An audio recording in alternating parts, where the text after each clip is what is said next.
ये मैं आप लोगों को बता दूं जिनको शौक़ है एक्टिंग करने का या क्रिएटिव लाइफ जीने का, क्रिएटिव लाइफ में दोस्त भटकना पड़ेगा।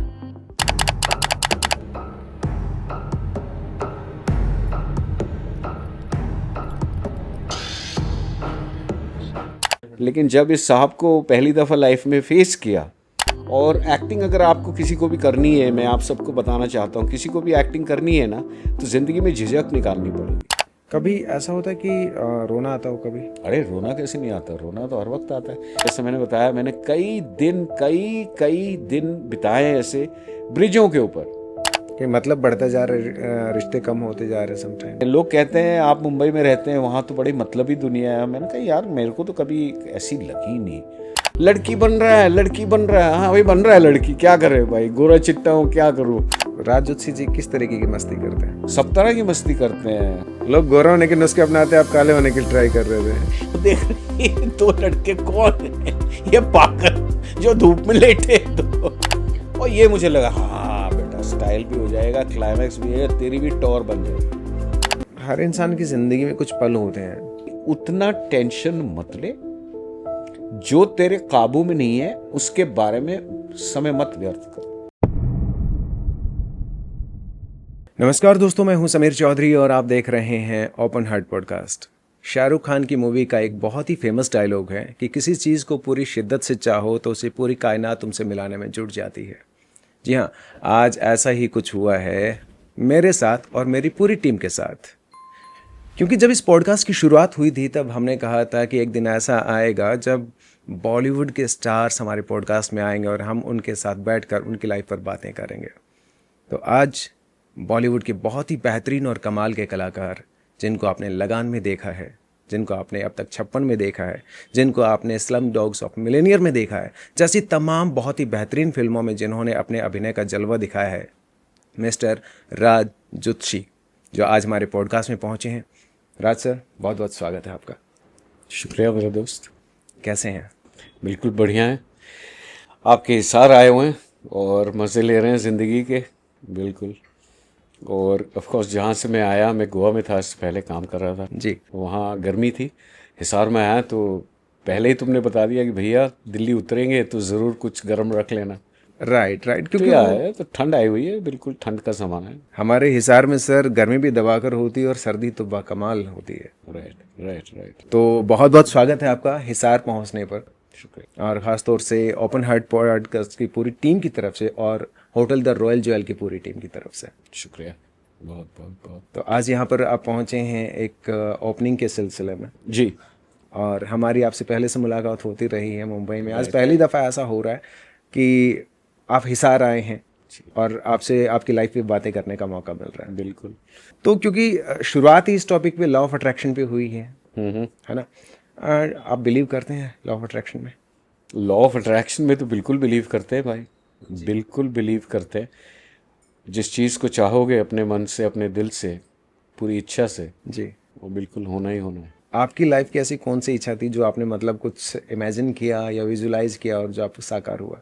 कई सारी चीज़ें देखी। कलाकार बनना, ये अपने, अगर आपके फैमिली में ऐसा नहीं है कि कुछ पारिवारिक मामला चल रहा है और आप खुद कलाकार बनते हैं। अब मेरे जितने कज़न्स वगैरह जितने हैं उनमें से कोई मेरे जैसा खपती नहीं है। मैं अपने टाइप का ही एक हूँ, अपने टाइप का ही था बचपन से। माता पिता के आशीर्वाद की वजह से और फैमिली का हमारा एनवायरनमेंट इतना बढ़िया था कि मैं 5-6 साल की उम्र से ही मैं कविता बोलना स्टेज पे शुरू हो गया। 1-1.5 साल में एक्टिंग शुरू हो गई। और मुझे याद है स्कूल के अंदर मैं नाटकों में पार्ट लेता था। स्कूल के जो भी नाटक होता था उसमें पार्ट लेता था। हर क्लास में मैंने लिया है, हर कक्षा में मैंने लिया है पार्ट। स्कूल ख़त्म करके मैं कॉलेज गया, कॉलेज के अंदर भी मैंने इमीडिएटली थिएटर ग्रुप ज्वाइन किया। कॉलेज में भी किया थिएटर। मैं इंग्लिश ऑनर्स कर रहा था, करना तो इकोनॉमिक्स चाह रहा था लेकिन वो मिला नहीं, तो इंग्लिश ऑनर्स किया। लेकिन इससे पहले कि इंग्लिश ऑनर्स में भर्ती मिले, थिएटर ग्रुप में जाके अपने आप को भर्ती करवा लिया। बिल्कुल। और कॉलेज में भी आनंद लिया थिएटर का। तो अब एक्टिंग जो है और being in front of people, फिर बाद में वो हो गया being in front of camera. और पहले हम लोगों के सामने हम बड़े कंफर्टेबल रहे, चाहे वो कविता बोलना हो, चाहे वो नाटक में भाग लेना हो। और उसकी वजह से जीवन में भी काफ़ी कॉन्फिडेंट सा बंदा मैं रहा हमेशा से, क्योंकि मैं ऐसी एक्टिविटी कर रहा था, एक्टिंग और कल्चरल एक्टिविटीज़ में, कि क्लास में हर बच्चा तो नहीं लेता था कल्चरल एक्टिविटीज़ में पार्ट। तो मैं शुरू से ही मुझे था कि हाँ भाई मुझे ज़रूर पार्ट लेना है, और मुझे आनंद बड़ा आता था। हालांकि मैं आपको एक पते की बात बताऊं, जब मैं छोटा था जी, तो मुझे हमेशा लड़कियों के रोल मिलते थे। मैं इसी टॉपिक पर आने वाला था जी। और मैं बड़े रज के करता था उनको, रज के करता था, बिल्कुल मज़े लेके करता था मैं। मुझे कोई शायद शुरू में आई होगी शर्म, वो तो मुझे याद भी नहीं कि भाई तुझे लड़की का रोल मिल रहा है, तुझे लड़की करना पड़ेगा। बिकॉज जब हम उस उम्र के होते हैं लड़के टाइप, तो फिर लड़के लड़कियां बड़े भिन्न भिन्न टाइप के होते हैं, अलग होते हैं। उसके बाद मामला एक टाइम पे आता है बहुत जल्द कि जब दोनों एक साथ हो जाते हैं। लेकिन शुरू में जब आप बच्चे रहते हो तो फिर लड़की बन रहा है, लड़की बन रहा है, हाँ भाई बन रहा है लड़की, क्या करे भाई, गोरा चिट्टा हूँ क्या करूँ। उस वक्त मेरे होंठ भी कुछ लाल पिंक टाइप थे, मेरे गल्लू लाल थे, मैं अजीब कुछ सेब टाइप लगता था। एक प्ले था जिसमें आपने ब्लू फ्रॉक पहना था, और जब आप हाँ बड़े वो स्कूल में थे किया था मैंने, तो उसके बारे स्कूल में में थोड़ा किया सा था, हाँ यादें ताज़ा बिल्कुल। कीजिए। स्कूल में ये था कि अब जैसे मैंने बताया मुझे लड़कियों के रोल मिलते थे और मैं करता था बड़ी लगन के साथ, मज़े के साथ। एक रोल मैं कर रहा था जिसके अंदर मैं कुछ रशियन प्रिंसेस टाइप कुछ शायद बना था, और मुझे याद है नीली सी मेरी बड़ी टिमटिमाती चिमचिमाती सी ड्रेस थी, और वो बड़े मज़े से ड्रेस के अंदर घुस रहा हूँ, ड्रेस पहन रहा हूँ, ये वो। और एक चीज़ होती है, जब आप बॉय हैं और आपको गर्ल का रोल करना है तो आपको आर्टिफिशियल, है ना, उस तरह की जिसको हम फॉल्सीज बोलते हैं, तो वो पहनाए जाते थे। और मेरे जितने दोस्त थे बदमाश, सबके सब वो खिड़की के ऊपर खड़े होकर उस वक्त मुझे ज़रूर देखते थे। ये तो शुक्र है उस वक्त मोबाइल नहीं था, Right. नहीं तो मेरे तो Viral हो कई जाते। दफ़ा आड़े टेढ़े पोजेस में मेरी फोटो खींचती। आई टेल यू, शुक्र है मोबाइल नहीं था उस समय। उफ। लेकिन उससे ये हुआ कि झिझक निकल गई, आपकी झिझक निकल गई, यू नो। और एक्टिंग अगर आपको किसी को भी करनी है, मैं आप सबको बताना चाहता हूँ, किसी को भी एक्टिंग करनी है ना, तो ज़िंदगी में झिझक निकालनी पड़ेगी। हम एक्टिंग करते हैं, शुरू शुरू में बड़ा अजीब लगता था कि मुझे रोने का सीन करना है और 100 लोग खड़े हैं और देख रहे हैं, और मैं रोने के कगार पे आ रहा हूँ, और फिर मैं आंसू भी बहा रहा हूँ और टसुए बहा रहा हूँ, ये वो हो तो जाता था, क्योंकि मुझे एक्टिंग में मैं आराम से लीन हो सकता था। लेकिन उसके बाद मुझे थोड़ी सी शर्म सी भी आती थी कि यार क्या ये नौकरी है कि 100 आदमी के सामने तू रो पड़ा। और होता ये कि लोग खड़े हैं, आपको देख रहे हैं एज ए कलाकार, अभी आप रोना शुरू कर देते तो कुछ तो उसमें से हंसने लगते कि यार ये क्या हो गया। एक रिएक्शन होता है आदमी का कि हमें कभी कभी कुछ चीज़ समझ में नहीं आती तो हम हंसने लगते हैं, राइट। हमें कभी कभी डर बहुत लगता है हम हंसने लगते हैं। वो हंसना हंसना नहीं है, वो एक रिएक्शन है अपने अलग टाइप का। तो इसी तरह से ज़िंदगी चलती रही, और उसके बाद कॉलेज ख़त्म हुआ। मैं आपको रोकना चाहूँगा इस हाँ, बोलो। मोमेंट पे, कि मैं चाहूँगा कि हम थोड़ा सिलसिलेवार चलें। तो सबसे पहले जैसे आपने थिएटर का आप बचपन से करना शुरू कर देता, तो आपका पहला जो स्टेज रहा वो उसकी किस तरीके से शुरुआत हुई? क्या स्कूल टाइम में या किस तरीके? स्कूल टाइम में, बिल्कुल स्कूल टाइम में। आई थिंक वही जैसे मैंने बताया, मेरी उम्र होगी 7-8 साल, इतनी उम्र होगी जब मैंने नाटक किया पहली दफ़ा। उससे पहले मैं स्टेज पे कविता वगैरह बोलता था, लेकिन नाटक आई थिंक मैंने किया तो तब शायद उम्र मेरी 7 या 8 हो गई होगी, 1-1.5 साल बाद। और नाटक भी मुझे याद है, मुझे बड़े क्लियरली याद है जो मैंने पहला नाटक किया, कभी भी कोई नर्वसनेस नहीं हुई। नर्वसनेस किस बात की हुई कि हाँ भाई शो करना है, अम्मा आई हुई है, पापा आए हुए हैं, रिश्तेदार आए हुए हैं, प्रिंसिपल बैठे हैं, टीचर बैठे हैं, दोस्त अहबाब बैठे हैं, तो सब सही होना चाहिए। एक होता है, आपको अंदर से लगता है यार सब सही होना चाहिए, बड़े लोग आए हुए हैं देखने अपने को। लेकिन एज सच जो हम बोलते हैं ना नर्वस की ये थर हो रहा है, मुझे थर नहीं हुआ कभी। मैंने कॉलेज में ही कैमरा में यूथ प्रोग्राम्स करता था, वहाँ जब मैंने कैमरा भी फेस किया तो ये मुझे कभी इतना डर नहीं लगा कैमरा का। और मैं काफ़ी स्टूडेंट था, मैंने कभी कैमरा फेस नहीं किया था, लेकिन जब इस साहब को पहली दफ़ा लाइफ में फेस किया तो थोड़ा सा डर भी लगता है। जैसे मैं बता रहा था सुबह, आई थिंक किसी को बता रहा था कि शुरू में जब हम एक्टिंग करते हैं हमें डायरेक्टर्स बोलते हैं और सर एंड में आप कैमरे की तरफ देखना, तो हम उनको हाँ हाँ तो बोल देते थे, लेकिन एंड में जाके कुछ इधर उधर सी नजर रहती थी और वो बोलते थे अरे तूने कैमरे को नहीं देखा।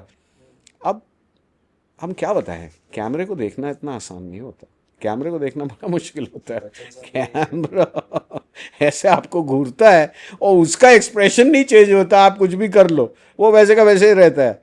तो उससे दोस्ती होने में ना थोड़ा टाइम लगता है।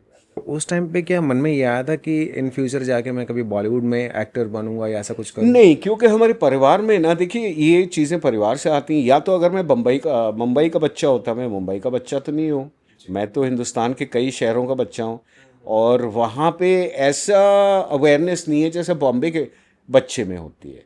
बम्बई में बॉलीवुड है, बॉलीवुड की वजह से कलाकार मंडराते घूमते रहते हैं, और तकरीबन हर बिल्डिंग में कोई ना कोई फिल्म इंडस्ट्री में काम करता है। तो जो मुंबई का बच्चा है वो एक अलग बच्चा है, बाकी अब जो आप हिसार वाले, हिसार का बच्चा अलग है। हम सुबह ही ये बात कर रहे थे कि आज की पहुंच जो है वो इतनी रिलैक्स हो गई है कैमरे के सामने। हम जब छोटे थे तो इतने रिलैक्स नहीं होते थे लोग हिंदुस्तान में, कैमरे से दूर भागते थे, लेकिन अब तो कैमरे से बिल्कुल परिचित हो गए हैं। बच्चे, छोटे बच्चे होते हैं, मेरी भांजी है, उसका 1.5 साल का लड़का है, उसको जब बोलते हैं माइक का फोटो तो वो आपसे बात कर रहा छोड़ देगा, वो क्या कि पहले कैमरा देखता है वो। और ये आज की पौध है। देखो, हमें कोई बोलता कैमरा देखो तो हम कैमरे की तरफ, हमें हमारी नहीं होती थी इतना। आज का बच्चा अलग है, आज का दौर अलग है। उस दौर में लोगों को अपने आप को एक्सप्रेस करना, हम जब छोटे थे तो इतना हर एक के पास ये शक्ति या ये पावर नहीं था कि हम कहीं भी सोशल मीडिया पे अपने आप को एक्सप्रेस कर पाए, राइट। लोग अपने दोस्तों में, अपने रिश्तेदारों में ही अपने आप को एक्सप्रेस करते थे। अभी तो ये है कि अगर मैंने कुछ भी चीज़ मुझे अटपटी लगी, या मुझे जीवन में हो सकता है अमेरिका में कोई चीज़ अच्छी नहीं लगती, मैं यहाँ पे बैठे बैठे हिसार में अभी लिख सकता हूँ कि मुझे अमेरिका का ये बुरा लगता है और ये बुरा लगता है, ये बुरा लगता है, और उसको लोग पढ़ेंगे और हज़ारों लोग पढ़ेंगे और लाखों लोग पढ़ेंगे। तो अब तो हम सब में क्षमता आ गई, हम सब में एबिलिटी है कि हम अपने आप को एक्सप्रेस करें। सोशल मीडिया ने पूरा मामला पलट दिया है। लेकिन हाँ, शुरू में जब मैं छोटा था तो मुझे एक्टर बनने का तो एज अ प्रोफेशन तो मुझे नहीं था, बिल्कुल नहीं था। मुझे ये था, मुझे मज़े आ रहे हैं एक्टिंग करने में, लेकिन शायद मैं नौकरी कुछ और करूँगा। और फिर सर्कमस्टेंसेस ऐसे हुए, मैं एडवर्टाइजिंग में था, बेंगलोर में था, वहाँ एक डायरेक्टर आए, मैंने अपनी बॉस को बोला, मैंने कहा ये कौन है साहब? बोला ये मूवी डायरेक्टर है। तो उस टाइम पे आप कहाँ जॉब कर रहे थे? मैं जॉब कर रहा था एक एडवर्टाइजिंग एजेंसी में बेंगलोर में, marketing advertising associates, MA south की, एमए साउथ, इनफैक्ट वो एमए नॉर्थ और साउथ दो हिस्सों में बटी है। तो हम बेंगलोर में थे, साउथ में था, तो मैं एडवर्टाइजिंग में था। मेरी एंट्री हुई है वहाँ पे कॉपी राइटिंग, जो स्लोगन्स वगैरह लिखते हैं। Right right right. लेकिन क्योंकि बहुत जल्द उन्होंने ये डिसाइड कर लिया कि नहीं, ये बोलने में तेज़ है लड़का, तो फिर मुझे एक डिपार्टमेंट होता है कि जो क्रिएटिव डिपार्टमेंट, किसी क्लाइंट ने बोला भाई मेरे को साइकिल के ऊपर बनाना है, तो क्रिएटिव लोगों ने मिलके उसके ऊपर कैंपेन बनाया। फिर एक एडवर्टाइजिंग में लोग होते हैं जो वो कैंपेन जाके क्लाइंट को दिखाते हैं, बताते हैं, सुनाते हैं, बेचते हैं, पिच करते हैं। तो फिर मुझे पिचिंग डिपार्टमेंट में रख दिया गया था। फिर मैं पिचिंग डिपार्टमेंट में रहा, और मिमिक्री में बचपन से करता था। अरे वाह, क्या तो बात। मुझे मज़ा ये आया कि जब मैं नया लड़का हूँ, एडवर्टाइजिंग में नई नई नौकरी लगी है, लेकिन जब पार्टी होती थी जो कि खूब होती थी, तो फिर मेरे को बड़े मज़े आते थे, क्योंकि सडनली मैं था एकदम जूनियर, लेकिन अपने बॉस की नकल उतार रहा हूँ, फलाने की, ढिकाने की, हर एक की, मुझसे जो बड़े थे उम्र में उन सबकी नकल उतारता था, और सब बिल्कुल मज़े से उसको एंजॉय करते थे। बल्कि मुझे याद है मैं एडवर्टाइजिंग में ही था, और एक मेरा क्लाइंट था, उसने आके मुझे बोला, उसने बोला तुम यार ये एडवर्टाइजिंग में क्या कर रहे हो, तुम कलाकार क्यों नहीं हो? अब मैंने बात उसकी सुन ली, एक कान सुनी, दूसरे से निकाल दी। मैंने कहा यार कलाकार अब कौन बनेगा, कैसे बनेगा? कोई एक्टिंग से मैं नर्वसनेस नहीं थी, लेकिन ये था कि क्योंकि हम मुंबई वाले नहीं है, हम बॉलीवुड वाले नहीं है, तो हमें कुछ ज्ञान ही नहीं था, कोई कोई ज्ञान ही नहीं था, बताने वाला भी नहीं होगा उस कोई टाइम पे, बताने गाइड वाला भी करने नहीं वाला। था, बताने वाला भी नहीं था, बिल्कुल नहीं था। तो फिर आप अपने ही रिसोर्सेज से, अपनी जितनी अकल थी, अपने दो चार दोस्तों से सलाह मशवरा करके आप लाइफ आगे ले गए। और ये मैं आप लोगों को बता दूं, जिनको शौक़ है एक्टिंग करने का या क्रिएटिव लाइफ जीने का, क्रिएटिव लाइफ में दोस्त भटकना पड़ेगा, भटकने के लिए राज़ी हो जाओ, मंडराने के लिए राज़ी हो जाओ, घूमने फिरने के लिए, कुछ ना करने के लिए भी तैयार हो जाओ। अभी मैं एक्टर हूँ। मैं शुरू में क्या करता था समीर कि मुंबई में आप सबको मालूम है कि लोकल ट्रेन चलती है। अभी लोकल ट्रेन जो चलती है वो हर एक स्टेशन के ऊपर एक बहुत बड़ा ब्रिज है कि आप इस तरफ से इस तरफ जाने के लिए उस ब्रिज के ऊपर कुछ न तो 100-150 लोग छोटी छोटी चीज़ें बेचेंगे। मेरा ये आनंद था कि जब मेरे पास काम नहीं था, मैं केवल ब्रिज पे जाके मैं सुबह पहुंच जाता हूँ 9-9:30 बजे ब्रिज, और मैं वहाँ से निकलता था 1 बजे। मैं सिर्फ एक एक एक एक करके उस ब्रिज के जो भी बाशिंदे थे, मैं उन सबको, उनको पता नहीं होता था लेकिन मैं उन सबको स्टडी करता रहता, मैं देखते रहता था। मेरे को इसमें बहुत मज़ा आता है, अभी भी मज़ा आता है कि मैं बैठा हूँ कॉफ़ी शॉप में, बैठा हूँ, सिर्फ लोगों को देख रहा हूँ, लोगों को देख रहा हूँ। और I think as an actor शायद सारे ही एक्टर्स ये करते हैं, सारे ही एक्टर्स ये करते हैं, लेकिन मुझ में भी ये बीमारी थी, मैं ये कहूँ आपको। और मैंने जैसे मैंने बताया, मैंने कई दिन बिताए ऐसे ब्रिजों के ऊपर या सड़क पे चलते हुए, केवल देख रहा हूँ, लोगों को देख रहा हूँ। और इस चीज़ को एक्टर्स में एक क्षमता होती है कि उसको वो नोट कर लेते हैं। अभी मैं हिसार में आया हूँ, अभी सैलून की ओपनिंग में आए, उसके अंदर हमको 15, 20, 25 लोग मिले, फ़ोटोज़ खिंचवाएं, किसी से बात हुई, किसी से चीत हुई। हम क्या करते हैं, हमारी नौकरी बड़ी अजीब है, वो 24 घंटे चलती रहती है कि हम ऐसे ऑब्जर्व करते हैं, कोई बैठा कैसे है, कोई सवाल कैसे पूछता है, उसका पोज क्या होता है, किसी ने चश्मा उल्टा क्यों लगाया है। कि मुझे इसमें मज़ा आता है कि मैं कॉफ़ी शॉप में जाऊं और मैं देखूं वहाँ 6 टेबलों पे लोग बैठे हैं। मेरे लिए ये मज़ा आता है कि मैं जाके बैठता हूँ, मुझे उनके बारे में कुछ नहीं मालूम है, सिर्फ वो जैसे बैठे हैं, उनका जो पोज है, उससे मैं पता लगाने की कोशिश करता हूँ कि इनका रिश्ता क्या है, ये क्या बात कर रहे हैं, ये क्या करने आए हैं यहाँ पे। तो वो मुझे बड़ी सहायता होती है एज एन एक्टर। मेरा एज एन एक्टर दिमाग चलते रहता है। फालतू फंड है ये सब, फालतू फंड की बातें ये सिर्फ शायद एक्टर ही करते हैं। एयरपोर्ट पे गए, आप देख रहे हो लोगों को, आप देख रहे हो लोग आपको देख रहे हैं क्योंकि आप एक्टर हो, और उनको पता नहीं एक्चुअली कि आप उनको और कब आप सिनेमा पे आपकी कॉपी दिख जाएगी, आपको पता नहीं चलेगा। आप उनको देखते हो। और मैं तो बेशर्म होकर लोगों को देखता हूँ, और हमेशा से किया है। मुझे लोग पसंद भी हैं, एक वो भी मेरी बीमारी है, मुझे लोग पसंद है, इंसान ही पसंद है मुझे। बताओ, इस तरह का भी बाशिंदे आजकल हैं कि जिनको इंसान हर मिट्टी के, हर रंग के, हर रूप के पसंद है। मुझे इंसानों से बातचीत करने में मज़ा आता है। मुझे बचपन में भी, मैं छोटा था, हमारे घर में लोग किताबें बहुत पढ़ते हैं, मम्मी पापा बहन, बहुत ये लोग पढ़ाकू टाइप लोग थे। मेरा ये था भाई, गली कुचे में क्या चल रहा है, कौन आया नया, कौन सा कौंचे वाला आया है, कौन सा छोले भटूरे वाला नया आया है, मैं उससे बात करूँगा। अभी भी मैं, इतने साल हो गए कलाकारी करते हुए, अगर मैं रिक्शा में बैठता हूँ ना, तो मैं कहीं भी हूँ दुनिया में, अगर मैं रिक्शा में बैठता हूँ, बाय द टाइम मेरी रिक्शा की जर्नी ख़त्म होगी ना, मुझे रिक्शा वाले के बारे में 6-10 बातें ऐसी मालूम होंगी जो शायद किसी और ने उससे कभी नहीं पूछी होंगी। राइट। मेरा ये हमेशा इंटरेस्ट रहता है।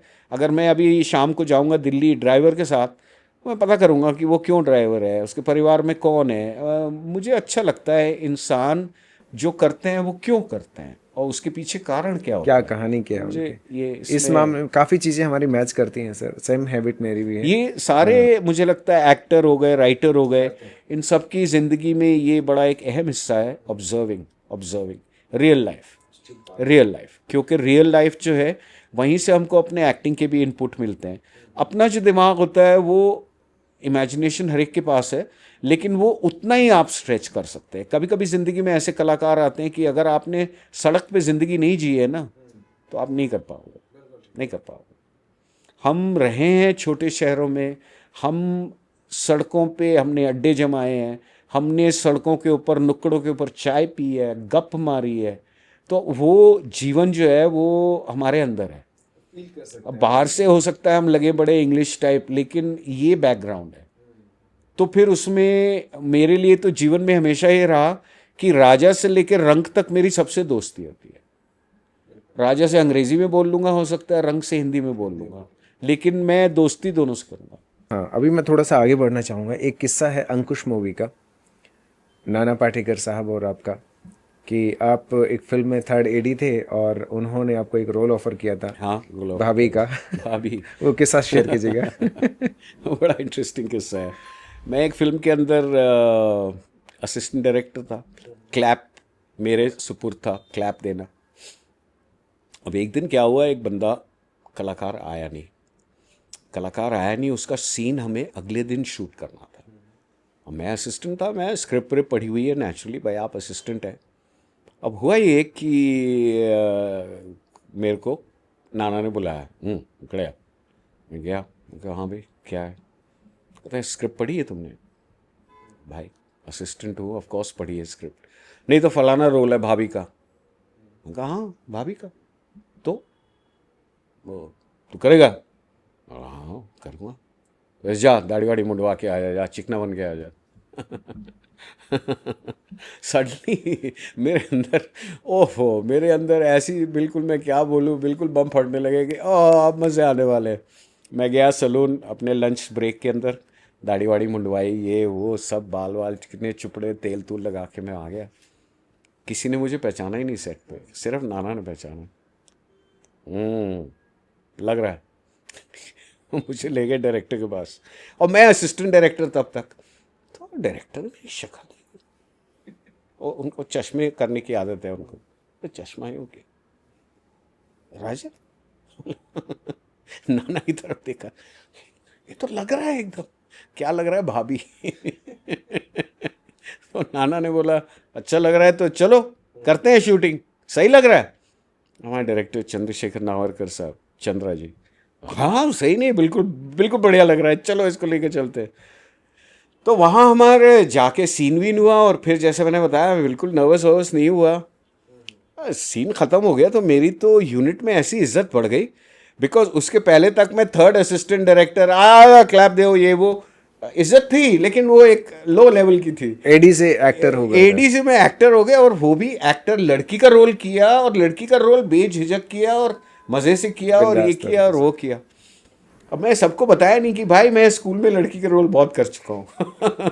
इसीलिए कहते हैं कि कभी ना कभी सीखा हुआ काम जरूर आता है। सीखा हुआ काम, और देखिए अगर आप एक्टर हैं ना तो आपकी रुचि होनी चाहिए हर काम में रुचि होनी चाहिए। पता नहीं कब हमको वही काम करने को आ जाए, और जो काम हमें मिलता है फिल्म के अंदर, अगर हम उसको सही तरीके से नहीं करते हैं तो वो ऑडियंस को बहुत बुरा लगता है, डायरेक्टर को भी बुरा लगता है, लेकिन कभी कभी डायरेक्टर फंस जाता है, एक्टर से नहीं हो रहा है, ऑडियंस को तो बुरा लगता है। बिकॉज हो सकता है कुछ लोग अपना जीवन वही व्यवसाय के साथ बिताते हैं, और अगर आप करेक्टली नहीं कर रहे हो तो फिर बात सही नहीं है। और हमारे लिए ये बड़ा पर्टिकुलर होता है ना एक्टर के लिए, कि इसका क्या व्यवसाय है, इसका बैकग्राउंड क्या है। एक्टर के लिए बैकग्राउंड कैरेक्टर का बहुत इंपॉर्टेंट है, बिकॉज सब कुछ आधार वही है, न्यास वही है, उसी के ऊपर आपको खड़ा करना है महल, आपको किरदार खड़ा करना है एक नया, लेकिन वो बैकग्राउंड क्या है उसको मद्देनज़र रखते हुए ऑल द टाइम आप तभी कर सकते हैं। बल्कि वो हार्डवर्क इतना एसेंशियल है कि हम उसको हार्डवर्क नहीं मानते। हार्डवर्क नहीं है भाई, ये तो तुझे करना ही है। राइट। अगर तुझे फौजी बनना है तो 2 4 6 चीज़ें तुझे आनी चाहिए कि तू लगे फौजी ना। फौजी हमसे अलग लगते हैं, सिविलियन से क्यों अलग लगते हैं? क्योंकि कुछ उनका एक जीवन है अलग टाइप का, बॉडी लैंग्वेज अलग, उनका बॉडी लैंग्वेज अलग है। तो हमारे लिए बॉडी लैंग्वेज, स्पीच के अंदर एक फ्लेवर देना, किस एरिया का है, कहाँ से हूँ मैं, ये चीज़ें बड़ी इंपॉर्टेंट हैं, बिकॉज इससे फिर आदमी रियल हो जाता है छोटी छोटी। या तो चलिए थोड़ा सा आगे बढ़ते हैं। लगान फिल्म जो है हर किसी के जहन में हमेशा छपी रहती है, और आई थिंक वैसी फिल्म आज तक नहीं बनी है, क्योंकि वो एक बहुत ही अद्भुत एक्सपीरियंस रहा होगा कि किसी फिल्म के लिए 5 महीने एक साथ पूरी कास्ट के साथ रहना, उसी माहौल में उसी ड्रेस में रहना। यस, तो वो थोड़ी सी यादें ताज़ा कीजिए। बिल्कुल। लगान में हुआ क्या, सारे कैरेक्टर्स जिन्होंने फाइनली प्ले किए, और जो कुछ लोग जो नहीं प्ले कर पाए बिकॉज किसी और को चूज़ कर लिया गया, तो तकरीबन सारे एक्टर्स का ऑडिशन हुआ था। अब मुझे याद है कि मैंने, हमारा जो डायरेक्टर लगान का आशुतोष गोवारिकर, आशु, वो मेरा दोस्त है क्योंकि वो होली एक हम फिल्म हमने साथ में की थी, वो एक्टर भी है। It was your Aamir first भी था। Movie, right? Holi was my first movie. Aamir भी है उसमें। और उसको मैंने एक मलयालम में फिल्म की थी, उसमें मेन रोल किया था, तो उसको मैंने ट्रायल पे बुलाया था। तो ट्रायल पे जब वो आया तो मेरी तरफ आया और मुझे आते ही गले मिला, बोला थैंक यू तूने बुलाया, तुझे एक गिफ्ट देना है। अच्छा। तो कहता है एक फिल्म बना रहा हूँ और उसमें एक बहुत बढ़िया किरदार है, मैं चाह रहा हूँ तुम करो, और लेकिन मेरे दोस्त ऑडिशन करना पड़ेगा। तो ऑडिशन में मैं कभी कतराया नहीं, मुझे कभी ऐसा ऑडिशन कोई मुझे प्रॉब्लम नहीं होता। तो बोला हाँ करेंगे, लेकिन मैं मस्करा भी हूँ। तो मैंने बोला आमिर ने किया ऑडिशन? हमारा प्रोड्यूसर है तो पूछ रहा है आमिर ने किया ऑडिशन? मैंने कहा नहीं भाई, मैं पूछ रहा हूँ, तू कह रहा है सारे कलाकारों ने किया, तो मैंने तो एक छोटा सवाल पूछा। खैर मस्करी अलग, लेकिन फिर ऑडिशन के लिए मैं गया। तो मैं कुम्हार बना था लगान में। तो बाकायदा वो कुम्हार का व्हील था, मिट्टी थी, हाथ वाथ सांधे वांधे ये वो सब पूरा किया। कुछ एक डायलॉग वायलॉग बोला, हो गया, ओके हो गया, ओके हो गया। और बड़ा इंटरेस्टिंग किस्सा ये है कि जब हम लगान के लिए पहुँचे तो हमारी जो मेकअप आर्टिस्ट थी वो बाहर से आई थी, फ्रांस से आई थी। और डायरेक्टर मेकअप वालों के साथ बैठे हुए थे, और हम सारे जो कलाकार हैं एक के बाद एक के बाद एक के बाद एक के बाद एक वो मिलती जा रही थी। और डायरेक्टर और वो निकोल उनका नाम था, वो लोग आपस में बात कर रहे थे कि भाई कैसे ये फलाना ऐसा दिखेगा, ऐसा दिखेगा, ऐसा दिखेगा, इस टाइप का। फिर मैं आया तो मैंने देखा निकोल वो थी, वो गोरी थी, कनाडा से थी। जब उन्होंने मेरी शक्ल देखी तो और मुझे उनके चेहरे पे दिखा कि ओफो ये गोरा कहाँ से आ गया इनके बीच में उनके चेहरे पे ओ वाह। तो डायरेक्टर को बोलती है, मतलब शायद ये बोला, मैं सुना नहीं, कि भाई ये तो बहुत गोरा बंदा है, कहाँ से लगे, ये कहाँ कैरेक्टर में फिट होगा? तो मैं देखा कि आशुतोष और वो बड़े डिस्कशन में पड़ गए। तो मैंने आशु से पूछा, मैंने कहा भाई क्या इतना क्या डिस्कस हो रहा है? कहते नहीं शी सेइंग टू फेयर। मैंने कहा इसको बोल दे तेरा हीरो भी इतना ही फेयर है मैंने छोड़ा नहीं। तो कहते ये क्या बात करती, मैंने कहा और क्या, हम दो तो बड़े गोरे हैं वो लगेगा गाँव वाला, मैं भी लगूंगा तो खैर उसको, उसने, आशु ने बोला, जो मैंने लाइन सुनी कि भाई मेकअप वेकअप से हो जाएगा मामला। कहती नहीं ये इतने गोरे हैं कि मेकअप इन पर नकली लगेगा। तो मैं आपको बताऊं, ये कभी मैंने बात बोली नहीं है कि हम लोग को चटाई दे दी गई, हम हैं भुज में, ठीक है, हम लोकेशन पे हैं, और मैं और आमिर, हमें चटाई दे दी गई, हम चटाई पे लेटे हुए, ये दो मर्द अपने काले हो रहे हैं करके लोग आसपास वर्कर जा रहे हैं, देख रहे हैं दो लड़के कौन है, ये पागल जो धूप में लेटे हैं दो। लोग गोरा होने के नुस्खे अपनाते, आप काले होने की ट्राई कर रहे थे।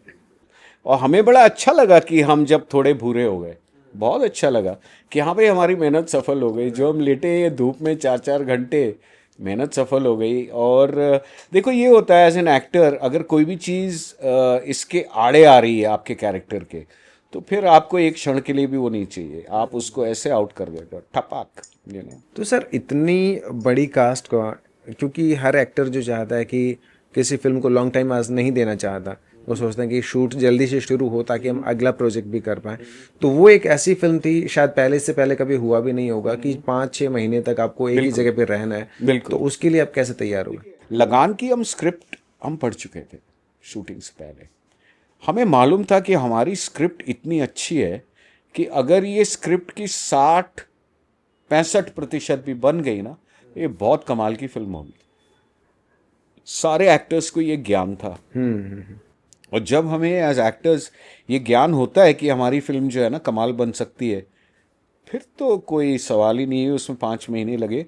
और प्रोडक्शन ने भी पहला सवाल हमको ये बोला और पूछा हमसे कि अगर ये फिल्म आप करते हैं तो आप ऑलमोस्ट 5-6 महीने के लिए आपको हमारे साथ आना पड़ेगा। फिर आप मुंबई में अगर कुछ काम कर रहे हैं तो वो फिर या तो नहीं करिए, या उन लोग को बता दीजिए कि अब मैं जाने वाला हूँ, तो वो अपना अरेंजमेंट कर लेंगे। अगर आपके लिए ओके है तभी हम आपको कास्ट करेंगे। राइट। शुरू में जब बोला 5 महीने लगे तो उन्होंने 5 महीने, ओफो ये तो लंबा टाइम होता है। लेकिन एक दफ़ा हम पहुंच गए अपने गांव भुज पहुंच गए और हमारी शूटिंग वूटिंग शुरू हो गई, तो हम तो बहुत खुश थे, बहुत खुश थे, हैप्पी थे। तो यशपाल सर से आपकी मुलाकात उसी दौरान हुई थी या पहले आप मिल चुके थे? मेरे ख्याल यशपाल का मैं कुछ एक देख चुका था। यशपाल ने एक रजित कपूर जो एक्टर है उसके साथ, रजित ने कुछ एक एपिसोड बनाया था टीवी के लिए, और मेरे ख्याल उसमें और रजित मेरा दोस्त था। रजित ने मुझे बुलाया, कहता है यार मैंने एक एपिसोड बनाया है तो तू आके देख कैसा बना है। मैंने जाके देखा, उसमें मैंने मेरे ख्याल पहली दफ़ा यशपाल को देखा है। और मैंने पूछा रजित से, मैंने कहा भाई ये एक्टर कौन है, ये कौन है, ये कौन है, ये कौन है, तो बताया ऐसे दिल्ली से NSD से ये नया एक्टर है, ये सब वो सब। तो मैं मतलब यशपाल के बारे में थोड़ा सा एक इंट्रोडक्शन मुझे मिल चुका था क्योंकि मैंने वो उसका एपिसोड देखा था। लेकिन यशपाल को मैं जानता तो बिल्कुल नहीं था। जाने तो हम लोग एक दूसरे को लगान से या, और फिर हम लोग साथ में गए अमेरिका। बहुत दिन हम लोग 60 दिन 60 दिन ऐसे लंबा टाइम होता है। आई थिंक ऑलमोस्ट 60 दिन हम लोग अमेरिका और कनाडा ये सब थे, तो उसमें फिर और घनिष्ठता बढ़ जाती है। हाँ। तो खान साहब से आपकी पहले मुलाकात कब हुई, आमिर खान साहब से? तो आमिर से तो मेरी पहली फिल्म में ही हो गई थी, होली जो हमने की। उसमें आमिर हो गया, आशुतोष गोवारिकर हो गया, ये लोग सब उसमें एक्टर्स थे। अमोल गुप्ते जो डायरेक्टर है वो भी उसमें एक्टर था, ये लोग एक्टर्स थे। तो हम लोग पहले मिले एज एक्टर्स, उसके बाद आशु मेरा डायरेक्टर था लगान का, और Aamir became a producer and actor, and Amol भी राइटर और डायरेक्टर, है ना। अक्सर ये कहा जाता है सर, जो मुंबई की जो दोस्ती है वो कहीं ना कहीं एक मतलब की दोस्ती है, ज़्यादातर देखा जाता है। कुछ एक्टर्स यहाँ तक कहते हैं कि हमारे इंडस्ट्री में दोस्त है ही नहीं, या हम यहाँ पे दोस्त बनाने आए ही नहीं हैं, हम सिर्फ काम करने के लिए आए हैं। जब तक हम एक सेट पे होते हैं तब तक हम काम कर रहे होते हैं, और सेट पे फिल्म प्रोजेक्ट कंप्लीट होने के बाद वो अपने रास्ते, हम अपने रास्ते। देखिए दो बातें। एक बात तो ये कि हमारा बिजनेस ऐसा है क्योंकि हम कलाकार हैं, और मैं अब समझिए अपनी 140वीं टाइप फिल्म पे हूँ। इसका मतलब मैंने 140 यूनिट के साथ काम किया है। इसका मतलब तकरीबन मैंने 140 डायरेक्टर्स के साथ काम किया है। लेकिन ऐसा, और अनगिनत एक्टर्स के साथ काम किया है, बिकॉज 140 फिल्म अगर हम कम से कम भी पकड़ें कि भाई चल 10 एक्टर हुए एक फिल्म में, तो भी मैं 1400 एक्टरों के साथ काम कर चुका हूँ। समझ रहे हैं आप? 1400 एक्टर्स के साथ कितने असिस्टेंट डायरेक्टर, कितने डायरेक्टर, कितने मेकअप वाले, कितने कॉस्ट्यूम वाले, कितने स्पॉट वाले, सबके साथ काम किया हुआ है। तो आपको ये रियलाइज़ करना है ये फील्ड में कि जो भी आपके साथ काम करते हैं ना, वो सब के सब स्पेशल लोग हैं। हम लोग कहने को तो हम एक्टर्स हैं, दुनिया के लिए हम एक्टर्स हैं, लेकिन जब हम अपने सेट पे होते हैं ना, तो हमारी दोस्ती सबसे है, हमारी मोहब्बत सबसे होती है।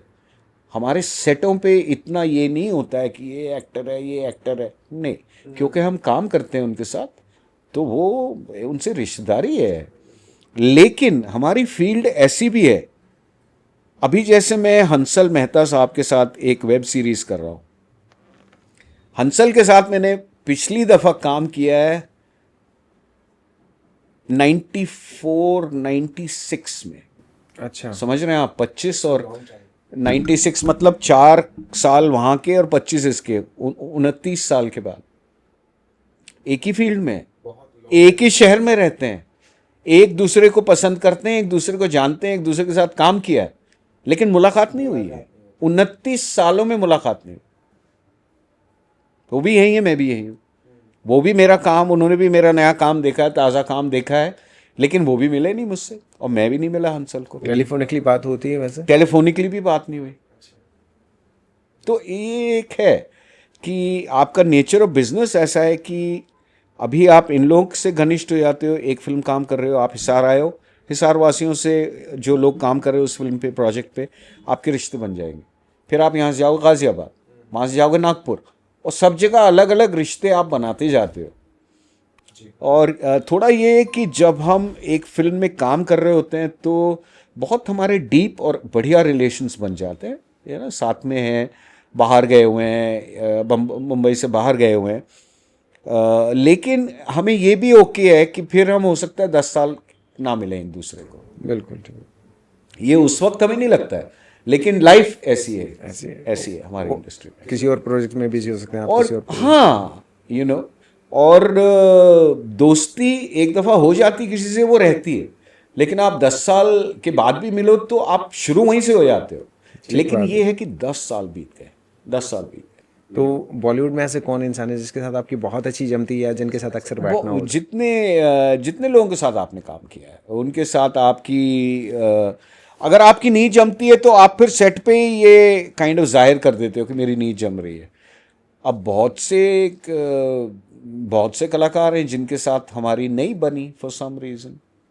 नेचर भी डिफरेंट हो सकता हाँ, है। नेचर पे हो सकता है। मैं किसी पिक्चर में गया हूँ, उसमें मेरा सबसे बेस्ट फ्रेंड जो कैमरामैन है वो है। हो सकता है मैंने कोई पिक्चर की हो, उसमें मेरा बेस्ट फ्रेंड जो साउंड रिकॉर्डिस्ट है वो है। ये ज़रूरी नहीं है कि मैं कलाकार हूँ तो मेरे कलाकार ही बेस्ट फ्रेंड्स हो। वो तो जिसके साथ आपकी बनती है, निभती है, एट्सेट्रा, वो डायरेक्टर भी हो सकते हैं, कैमरामैन हो सकते हैं, एडिटर हो सकते हैं। मेरे 2-3 एडिटर्स हैं जो मेरे बहुत ही घनिष्ठ खास दोस्त हैं, क्योंकि मैंने फिल्म इंस्टीट्यूट में शुरू की, कई फिल्में की। तो मैं फिल्म इंस्टीट्यूट में तो पढ़ने बंदा फिल्म मेकिंग ही जाता है ना, या तो एडिटिंग पढ़ रहा है, साउंड पढ़ रहा है, कैमरा पढ़ रहा है, डायरेक्शन पढ़ रहा है, राइटिंग पढ़ रहा है। इनमें से ही कोई 4-5-6 सब्जेक्ट में से कोई पढ़ रहा है। और हमें ये सेंस था कि भाई आगे जाके ये लोग फील्ड में काम करेंगे तो इनसे दोस्ती अपने काम भी आएगी। ठीक बात है। दोनों बातें हैं कि एक तो मुझे आपकी पर्सनैलिटी अच्छी लगती है, लेकिन दूसरी बात ये है कि कल आप डायरेक्टर बनोगे तो आप कास्ट करोगे तो आप कास्ट भी शायद मुझे कर लोगे, क्योंकि हमारी मित्रता है। तो ये चीज़ें जो है आप इसके ऊपर, जैसे मैंने बोला, मज़ेदार लाइफ है, और बड़ी लगन वाली लाइफ है, बड़ी, आप भूल जाते हो अपने आप को। अगर आप मुझे सेट पे देखोगे तो लगेगा ये है तो इसकी दाढ़ी सफ़ेद हो गई है, लेकिन ये क्या बच्चों की तरह, क्योंकि हमारी हमारी फील्ड वैसी है, मस्ती रहती है हर वक्त। और लोग भी मस्ती पसंद करते हैं। हमारे यहाँ ये है कि जब हम काम करते हैं तो पूरे 100% देते हैं अपने काम को, लेकिन हम मस्ती को भी 100% देते हैं। हम काम करेंगे पूरा और फिर ये भी है कि अगले दिन फिर काम पे हाजिर हो जाएंगे और लेट नहीं होंगे। इसी बात पे भी किसी ने खूब कहा है कि जिसकी मस्ती जिंदा है उसकी हस्ती जिंदा है, वरना लोग जबरदस्ती जिंदा है। क्या बात है, क्या बात है, क्या बात है। ये मस्ती को बहुत बड़ा ट्रिब्यूट है, लेकिन मस्ती की बहुत जगह भी है लाइफ में ना, बहुत जगह है। मस्ती हर आदमी चाहता है। हर आदमी का आजकल जीवन इतना पीड़ित है कि मस्ती, हम सब मस्ती खोरे हो गए हैं, बिकॉज जीवन पीड़ित हो गया है। राजूची जी किस तरीके की मस्ती करते हैं? सब तरह की मस्ती करते हैं, हंसते गाते। हाँ, मेरे को हंसना और मजाक करना, और हंसना मुझे सबसे अच्छा लगता है। सबसे अच्छी चीज़ मुझे हंसना लगता है।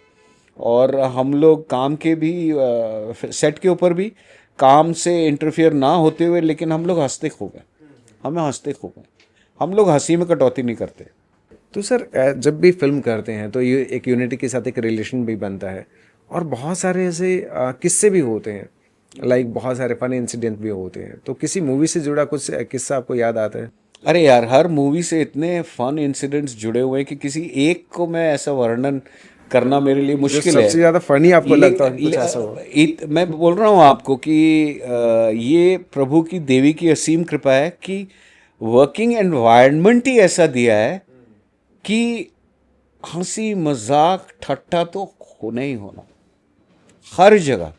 मतलब इसलिए मेरे लिए कोई एक इंसिडेंट बताना मुश्किल है, क्योंकि ये असीम कृपा है कि हर रोज़ जीवन में हम खूब हंसें, हर रोज़।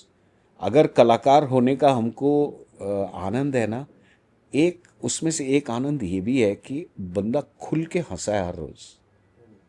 लोग मुझसे पूछते हैं कि आपके चेहरे पे एक फ्रेशनेस दिखाई देती है। मैंने कहा भाई, फ्रेशनेस इसीलिए दिखाई देती है कि एक तो मेरा नेचर शुरू से रहा है कि उतना टेंशन मत ले, जो तेरे काबू में नहीं है उसके बारे में समय मत व्यर्थ कर। नहीं तो हम लोग, ज़िंदगी हमारी बीत जाती है, जो चीज़ हमारे काबू में नहीं है हम लोग उसी को करेक्ट करने के लिए ढूंढते रहते हैं, वो हमारे काबू में नहीं है। हर इंसान की ज़िंदगी में कुछ पल होते हैं। पल होते हैं। और अगर आपको टेंशन, देखो टेंशन फ्री तो एक फ्रेज है, टेंशन फ्री तो शायद साधु संत ही होते हो, है ना। हम लोग नॉर्मल इंसान हैं तो टेंशन फ्री तो बड़ा मुश्किल है। लेकिन हाँ ये है कि ये छोटे छोटे उपाय हैं, हंसी मजाक, ये छोटा सा उपाय है, कि दुनिया का भार अपने कंधों पे मत लेके चलो, और दुनिया में कुछ गड़बड़ हो रही है तो हर वक्त मत अपने कंधे पे लेके चलो। जैसे मैंने अपने आप को बोला कि भाई अगर कुछ चीज़ें तुझे पसंद नहीं आती हैं तो या तो तू कोस सकता है, या तू पॉजिटिव एटीट्यूड ले ना, उसमें एक सोल्यूशन ढूंढ। जो जवानी जो है वो, कि भाई ये क्यों ठीक नहीं है, वो क्यों ठीक नहीं है, वो सब जवानी के चोंचने हैं। आई फील वो जवानी है। व्हेन यू ग्रो ओल्डर आपको सोल्यूशन का हिस्सा बनना है, सोल्यूशन का। ये नहीं कि ये प्रॉब्लम है, ये प्रॉब्लम है, लेकिन हम कैसे अपनी पॉजिटिविटी के द्वारा हम कैसे पॉजिटिविटी ला सकते हैं। मेरे लिए पॉजिटिविटी लाना ना बड़ा एक बीड़ा सा मैं उठा के रखता हूँ कि यार पॉजिटिव होना चाहिए माहौल।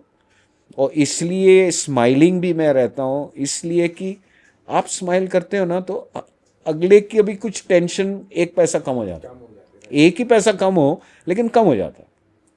ये छोटी सी बात है। इफ़ यू थोड़ी आप रिस्पॉन्सिबिलिटी ये लो कि यार आपको प्रभु ने सब कुछ दिया है, आप जहाँ जाते हो लोग आपको पहचानते हैं, तो आप इस तरीके से गिव बैक करते हो समाज को कि भाई मैं पॉजिटिव रहूँगा, मैं अच्छी बातें करूँगा, मैं ऐसी बातें करूँगा कि कुछ हमें मिलेगी सीख।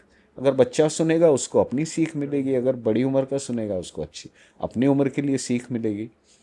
तो वो तो क्योंकि हर चीज़ है ना सब अच्छी हो गई कि हमारी पर्सनैलिटी भी वैसी थी, हम स्पोर्ट्स टाइप थे, नाटक टाइप थे, और हमें हंसी मजाक और खुशी चाहिए थी जीवन में, और हम एक्टर बन गए। वो एक ऐसी नौकरी है जो नौकरी नहीं है, हम दिल से करते हैं, तो वहाँ भी ऊपर वाले की सहायता हो गई कि एक ऐसी नौकरी दे दी जो आपको दिल से करनी है। कभी ऐसा होता है कि रोना आता हो कभी? अरे रोना कैसे नहीं आता, रोना तो हर वक्त आता है। लेकिन रोना मैं उस टाइप का नहीं हूँ कि मैं अपने करियर को लेकर रोता हूँ, मेरे को रोना दूसरी चीज़ों पे आता है। अभी मैं जाऊँगा नीचे, अगर मैं देखूँगा सड़क, मतलब अब मुझे रोना ऐसी चीज़ों पे आता है कि कहीं फालतू में बच्चे मर गए, कहीं जंग हो रही है, कहीं भी हो रही हो, ये सब चीज़ों में मुझे रोना आता है। कभी मैं कभी कभी देखता हूँ कुछ ऐसे लोग हैं जो पेट में खाना नहीं है, वो सब देख के बुरा लगता है। पैसा जो होता है हर किसी कहीं ना कहीं कहता है कि पैसा अगर भगवान नहीं है तो भगवान से कम भी नहीं है, राइट? हाँ यार, पैसा बहुत बड़ी चीज़ हो गई है, पहले नहीं होती थी इतनी बड़ी चीज़, अब बहुत बड़ी चीज़ हो गई है। उसका एडवांटेज भी है, डिसएडवांटेज भी है। मुझे बुरा ये लगता है कि पैसा बड़ा हो गया वो ठीक है, लेकिन इंसानी रिश्ते उससे क्यों गड़बड़ा गए। कि मतलब बढ़ते जा रहे, रिश्ते कम होते जा रहे समटाइम्स। यही कहते हैं लोग, कहते हैं आप मुंबई में रहते हैं वहाँ तो बड़ी मतलबी दुनिया है। मैंने कहा यार मेरे को तो कभी ऐसी लगी नहीं, माफ़ करना, मुझे नहीं लगी कि मतलब ये है। मैं भी तो यहाँ पे कुछ हासिल करने आया हूँ ना, तो मैं भी तो हासिल कर रहा हूँ वो। तो पता नहीं, लोग ये हमको पूछते रहते हैं ये सवाल कि भाई आपके मुंबई के लोग जो है बड़े खुदगर्ज होते हैं। खुदगर्ज तो मुझे नहीं लगता, खुदगर्ज तो इंसान हर जगह होता है, चाहे वो मुंबई हो, कलकत्ता हो, कैलिफोर्निया हो, सब जगह खुदगर्ज लोग हैं, ऐसा नहीं है। देखिए ये मुझे इतने साल ज़िंदगी जी के समझ में आया कि ना हमारे यहाँ ज्ञानी इतने हैं समीर, कभी कभी हम रिक्शा में बैठे होते हैं, रिक्शा वाला ऐसे ज्ञान की बात कर देता है और आप सोचते हो यार ये रिक्शा वाला इसने कितनी कमाल की बात कर दी। मतलब हमारे देश में मैं यही चकित होता रहता हूँ कि कितना ज्ञान है, और वो ज्ञान ऐसा नहीं है कि जिसने पीएचडी कर लिया उसी के पास है। कभी कभी जिसने जीवन जी लिया उसके पास भी ज्ञान है। कभी कभी एक भिखारी आपको ऐसा ज्ञान देके जाता है। अब जिंदगी भर नहीं भूलता है। देखिए मैं कलकत्ता में था, मेरी पहली मूवी, बड़ी मूवी क़यामत से क़यामत तक रिलीज़ हुई। हम वहाँ पार्क स्ट्रीट में चल रहे थे, और मैंने दूर से नज़र देखा कि एक बंदा है, वो 10 पैसे का कॉइन है उससे ड्रामा करता है और लोग उसको पैसे देते हैं, है ना। एक वो ट्रिक सी करता है, गायब हो गया, ये हुआ वो हुआ। उसने मुझे देखा, उसने अपनी ट्रिक रोकी, जिस बंदे के लिए वो ट्रिक कर रहा था बोला 1 मिनट, ऐसा किया, अपने दोनों हाथ ऐसे किए और वो फटे से उसके कपड़े थे बिल्कुल, उसके बाल वाल बिल्कुल सब बिखरे हुए थे, है ना। अब मुझे यूं किया, मेरे स्माइल आई, मैं गया उनके करीब और मैंने ऐसे कंधे उनके पकड़े, तो बंगाली में बोला मुझे, तुम कलाकार है, तुमको बहुत प्यार करता हूँ, अभी तुम ये मत देखो कि मैं कौन हूँ, अभी तुम ये मत देखो कि मैं कौन हूँ, अभी मैं तुमको चाय पिलाऊंगा, मेरे साथ मैं पिलाऊंगा तुमको, चल। मेरा हाथ पकड़ा ऐसे, मेरे को ढाबे पे ले गए। जिस ढाबे पे ले गए उसके जो ओनर थे उन्होंने उनको देखा, उन्होंने मुझे नहीं पहचाना, उन्होंने इनको देखा और इनको डांटा कि क्या पहले के पैसे है, ये वो कौन देगा, है ये कौन है।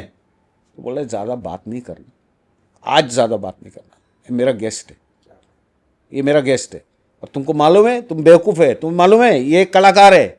उसको डांटा कि तुम कलाकार को पहचान नहीं रहे हो। उसने भी मेरे को ऐसे देखा है, भाई मेरी एक पिक्चर रिलीज हुई, उसने बंदे ने ऐसे देखा कि हाँ पता नहीं कलाकार होगा, कलाकार ये बोल रहा है।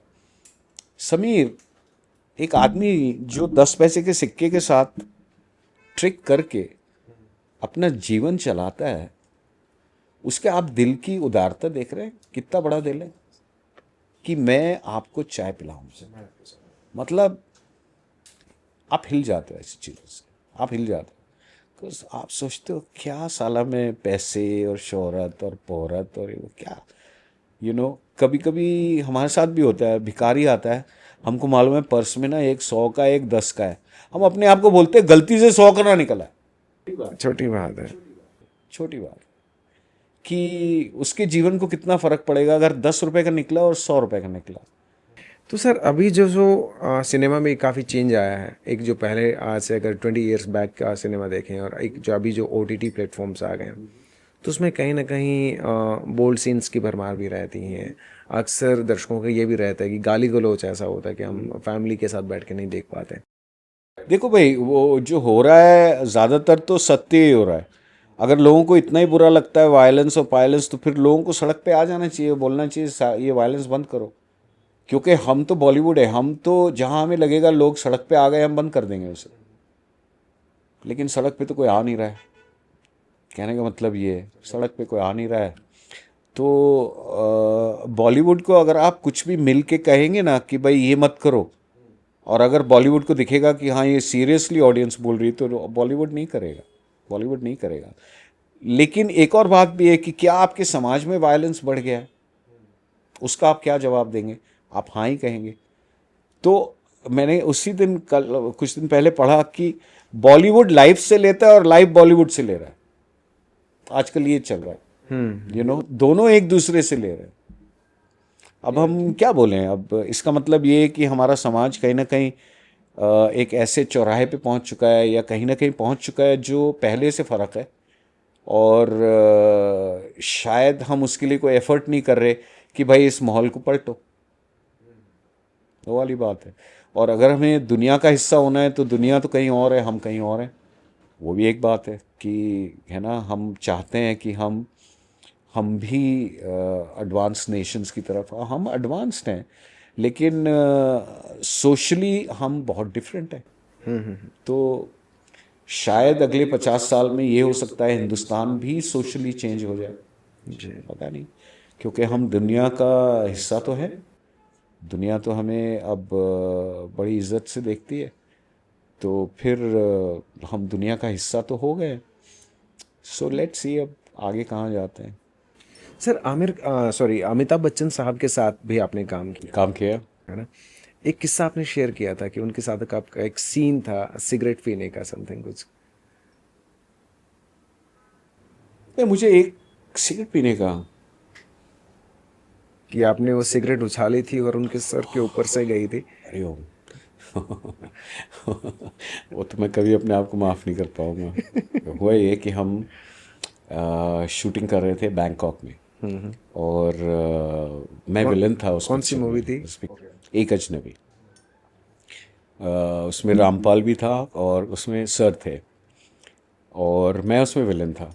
मैं विलन था। तो जो फाइनल सीन होता है क्लाइमैक्स में कि एक मैंने बच्ची, जो अमिताभ बच्चन साहब जो है वो बॉडीगार्ड बने, एक परिवार में एक बच्ची है उसके, वो बच्ची मेरे पास है, मैं किडनैपर हूँ। और अब एंड में ये हो रहा है कि मेरा भाई उन लोगों ने पकड़ लिया है, तो वो मेरा भाई रिटर्न करेंगे और मैं उनकी बच्ची रिटर्न करूँगा, ठीक है। तो हुआ ये कि जिस दिन शूटिंग थी उस दिन मैं पहुंच गया सेट पे, तो सर भी आए। सर तो हमेशा मतलब लेट तो नहीं होते हैं, तो एक सर्स कम ऐसा हो गया। हड़बड़ी हो जाती है इससे हड़बड़ी जब हो जाते जाती, हैं। हड़बड़ी हो जाती। सर आते तो, कोई भी बड़ा एक्टर आता है तो हड़बड़ी हो जाती है, लेकिन सर तो फिर सर है, तो हड़बड़ी हो गई। और नॉर्मली सर क्या करते हैं, वैन में जाएंगे, कपड़े वपड़े शायद बदलेंगे, ये उनका दस्तूर होगा। लेकिन उस दिन मैं सेट पे पहुंचा और मैं डायरेक्टर को हेलो हाय बोलने गया, और तब तक सर की गाड़ी आ गई। सर उतरे और सीधे सेट पे आ गए। सर भी सेट पे आ गए तो सेट पे एक हलबली मच गई कि सर आ रहे हैं, सर आ रहे हैं, सर आ रहे हैं। सर आए, हेलो हेलो हुआ, और मुझे हेलो नहीं बोला, डायरेक्टली डायलॉग शुरू कर दिया सर ने सीन का। अब सीन तो मैंने भी पढ़ा हुआ था, लेकिन अब ऐसे सर ने डायलॉग शुरू किया, मैं थोड़ा सा हड़बड़ा गया। और जब एक्टर हड़बड़ाता है ना तो उसकी आवाज़ गुग्गी हो जाती है, ये नोट करिएगा आप लोग। जो कॉन्फिडेंस होता है आवाज़ में चले जाता है, घुग्गी बन जाती है आवाज़। तो सर ने सीन शुरू किया, उन्होंने अपनी लाइन बोली, लाइन बोली, लाइन बोली, फिर मैं, मुझे अपनी लाइन बोलनी थी, मैंने अपनी लाइन बोली, लेकिन घुग्गी बन के। फिर उसके बाद ये हुआ, सर ने बोली लाइन, फिर मैंने अपनी लाइन बोली, फिर सर ने अपनी लाइन बोली, फिर मैंने अपनी लाइन बोली। ऐसे करते करते सीन ख़त्म हो गया। तो डायरेक्टर ने बोला हाँ सर अब आप लोग तैयार हो जाइए, हम लोग शूटिंग करते हैं। तो सर ने मेरी तरफ देखा, मुझे कहते हैं बड़ा अच्छा बोला आपने, खाली मुझे सुना ही कुछ नहीं दिया।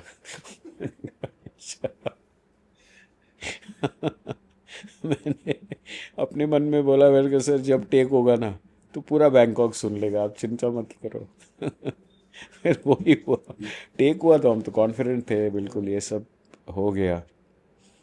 तो अब क्लाइमैक्स में ऐसा है, मैंने आपको बताया मेरे पास वो लड़की है किडनैप की हुई, और सर के पास मेरा भाई है। अभी मैं आ रहा हूँ, अपनी गाड़ी से उतर के मैं आ रहा हूँ, बड़ा अच्छा ट्रीटमेंट दिया अपूर्व लाखे हमारे डायरेक्टर थे, ये वो। मैं सिगार पीते हुए आ रहा हूँ, बड़े स्टाइल से सिगार पीते आ रहा हूँ, सिगार पीते आ रहा हूँ, और कुछ सर कुछ लाइन बोल रहे हैं, मेरी चाल ढाल चल रही है, सिगार पीते हुए आ रहा हूँ।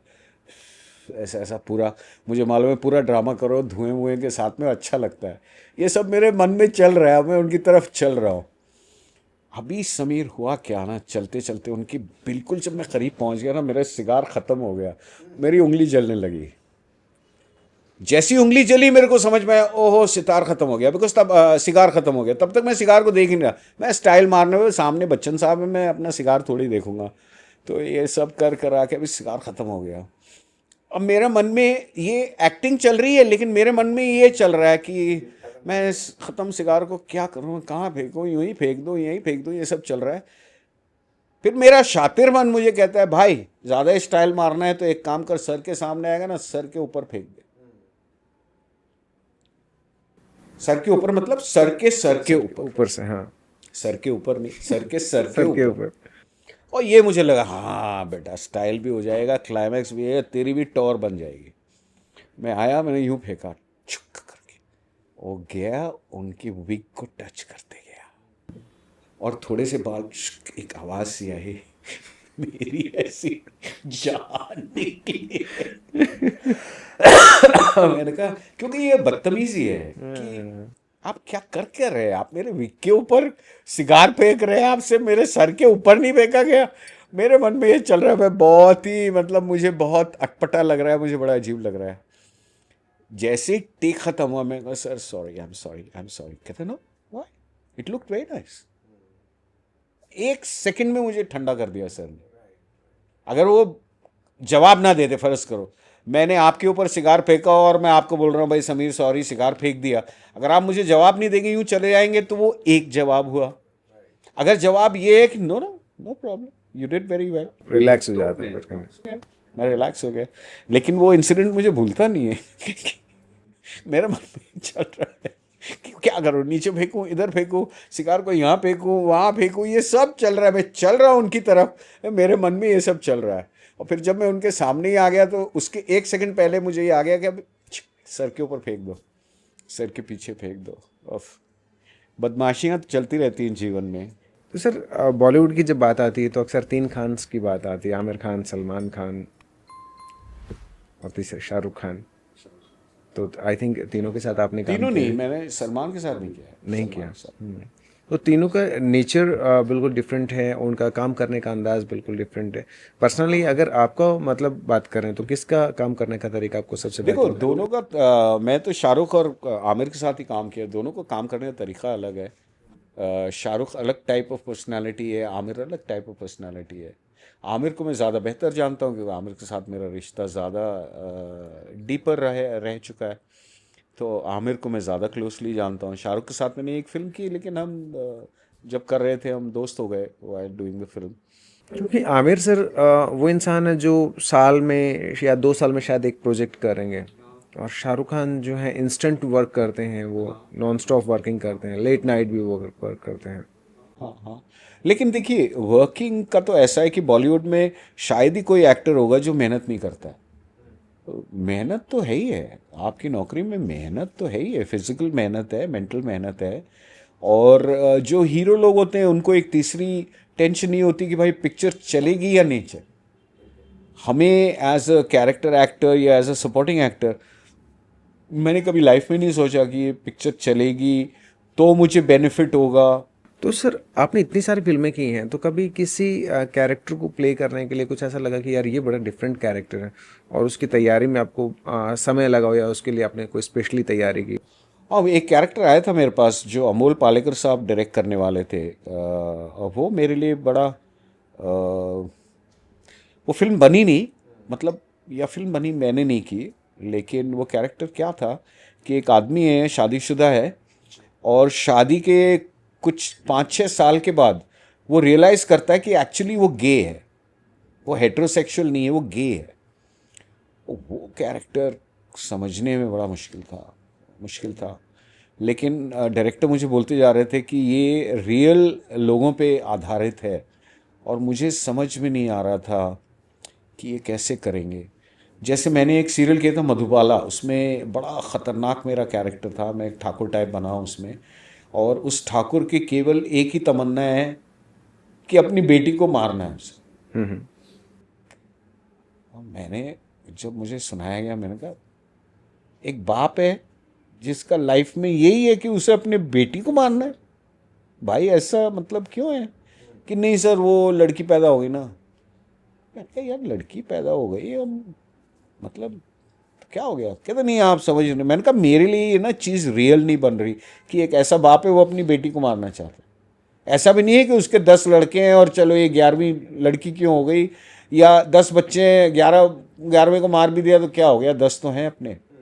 उसकी बच्ची है एक बड़ी, और वो उसी को मारना चाहता है। तो मैंने कहा ये आपको समझाना पड़ेगा मुझे, मेरे दिमाग में नहीं आ रहा है ये। कहते आप इसको ऐसा लो कि आप ठाकुर हो। मैंने कहा ठीक है। कहते ठाकुरों में ना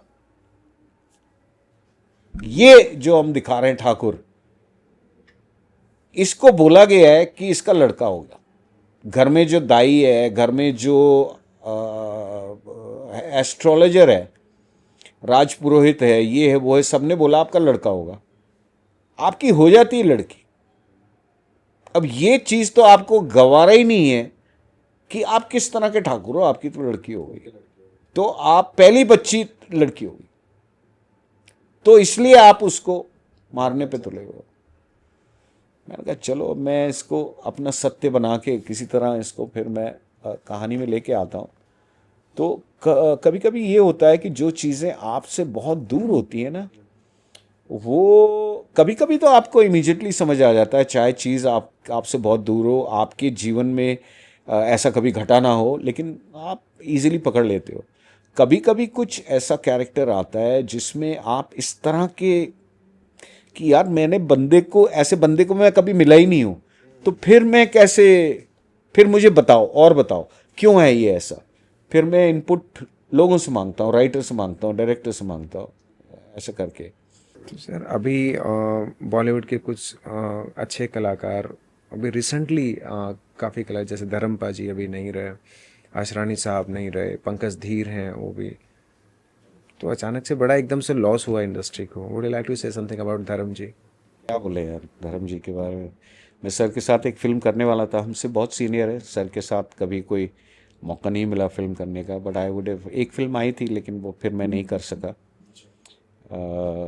क्या बोले इन लोग के बारे में, तो ऐसे दिग्गज, ऐसे बढ़िया, इतने साल हा साल ये लोग हिंदुस्तान के लोगों को इन्होंने, है ना, इतना एंटरटेनमेंट दिया है, इतने प्यार दिए, मोहब्बत दिए। और सिंपल मेरी जब परिचय तो नहीं था धर्म जी से, लेकिन जो हम सुनते हैं कि एकदम सिंपल आदमी है, एक, है ना, एक मौज करने हार्ट वाले, वाले मस्त रहे, आदमी, मौज मस्ती वाले आदमी, खुश और मिजाज इतने हमेशा रहे। खूबसूरत, इतने बुला के खूबसूरत जिसको बोलते हैं, वाह वाह वाह। उनकी आंखें, उनका चेहरा, उनकी सिंप्लिसिटी, बहुत एक कमाल की बात, कमाल की बात है बहुत। एक तरीके से देखा जाए सर, धर्म जी अपनी पूरी लाइफ जी के गए, उनको लाइफ में सब कुछ मिला, खूबसूरती मिली, अच्छा हेल्थ अच्छी मिली, पूरी लाइफ में अच्छे ही रहे, कदकाठी बलशाली रहे, प्यार मिला, ठीक है, बच्चे अच्छे टैलेंटेड निकले जो वो भी स्टार बने, ठीक है, उन्होंने अपनी ज़िंदगी खुल के जी हर तरीके से। मतलब कभी भी ऐसा नहीं कि इनकी ज़िंदगी में ये कमी न कहीं रही हो, कहीं हर तरीके से कम। नहीं देखो समीर, हमें नहीं पता चलता ना, हमारे लिए बहुत बड़े हैं, बहुत दूर हैं वो। हर एक के जीवन में एक पर्सनल लाइफ भी चलती रहती है, उसके रूप रंग अलग होता है, लेकिन वो अलग होता है, वो कम लोगों को मालूम होता है, खाली आपके दोस्त परिवार को ही मालूम रहेगा। चलिए आपको वापस हिसार लौट कर ले आते हैं।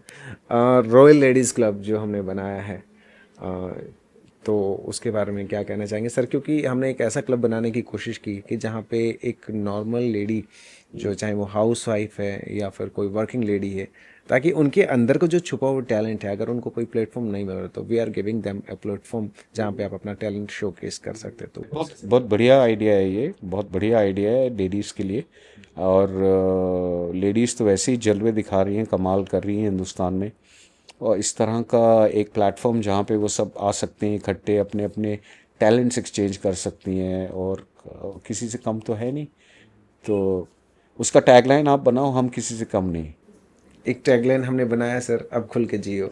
आप खुल के जियो, वो भी अच्छा है, वो भी जी अच्छा है, जी जी। खुल के जियो भी अच्छा है। लेकिन ये बहुत बढ़िया मुहिम है, एंड आई थिंक ये होनी चाहिए हर जगह, हर जगह होनी चाहिए।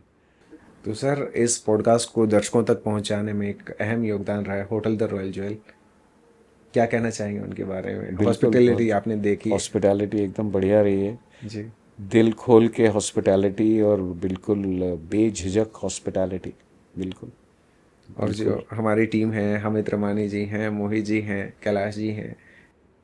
हाँ, ये लोग बढ़िया लोग हैं, और ये लोग करेक्ट करेक्ट राह पे हैं, correct correct correct business enterprises खोल रहे हैं, समझ के साथ खोल रहे हैं कि भाई ये रिक्वायरमेंट है फ्यूचर की, उसको मद्देनज़र रखते हुए। जैसे ये लेडीज़ क्लब आपने बताया, ये तो बिल्कुल एक फ्यूचर के बारे में सोचने वाली मुहिम है। और इसीलिए मैं कह रहा हूँ कि ये हर जगह होनी चाहिए, बिकॉज आई थिंक लेडीज़ इसको बहुत वेलकम करेंगी कि किसी ने ये भी सोचा कि यार चलो लेडीज़ क्लब हम खोलते हैं, लेडीज़ इतनी हमारी टैलेंटेड है और उनको अपने जलवे दिखाने का मौका मिलेगा, तो ये तो बढ़िया चीज़ है। तो बहुत जल्दी सर, हम आज तो आप एक ओपनिंग पे आए हैं, बहुत जल्दी हम चाहेंगे कि आप लेडीज़ क्लब की इवेंट में आए ज़रूर। और उनके टैलेंट जब वो दिखाएं तो हाँ आप बिल्कुल, उन्हें जज बिल्कुल करें। बिल्कुल, हमें बड़ी खुशी होती है भाई। जी। हम तो हर तरफ यही बोलते रहते हैं कि कोशिश करिए कि अपना टैलेंट जो है उसको बरकरार रखिए और उसको यूज़ करते रहिए। वो होता ये है कि जीवन इतना कठिन हो जाता है कि जीवन में हम लोग व्यस्त हो जाते हैं, और फिर जो चीज़ें हमें सुख देती हैं हम उन्हीं को नज़रअंदाज कर नज़रअंदाज देते कर रहे हैं हैं। जी। या thank you so much sir, बहुत मज़ा है आपके साथ बात करके once again. Thank you so much for coming in our podcast. दर्शकों के लिए क्या कहना चाहेंगे लास्ट में, क्या मैसेज देना चाहेंगे? दर्शकों के लिए एक ही मैसेज है कि अगर जीना है तो ऐसे जियो, open heart, open heart, heart को महत्व दो। हार्ट को महत्व ना देना बड़ी गड़बड़ बात है। जो दिल कहता है सुनो दिल की, और कभी कभी कोशिश करो जो दिल कहता है वो कर भी लो। हमारा तो पूरा जीवन बीत गया यही करते करते। इसलिए हम आपको बड़े धड़ल्ले से कह सकते हैं कि जो दिल कहता है उसकी सुनो, उसको फॉलो करो और सुखी रहोगे। Thank you so much sir, thank you. तो दोस्तों, ये थे हमारे साथ बॉलीवुड के बहुत ही कमाल के कलाकार राज जोशी जी। आपको ये पॉडकास्ट कैसा लगा कमेंट करके ज़रूर बताइएगा। फिर होगी आपसे मुलाकात अगले पॉडकास्ट में। देखते रहेगा open heart podcast. Thank you.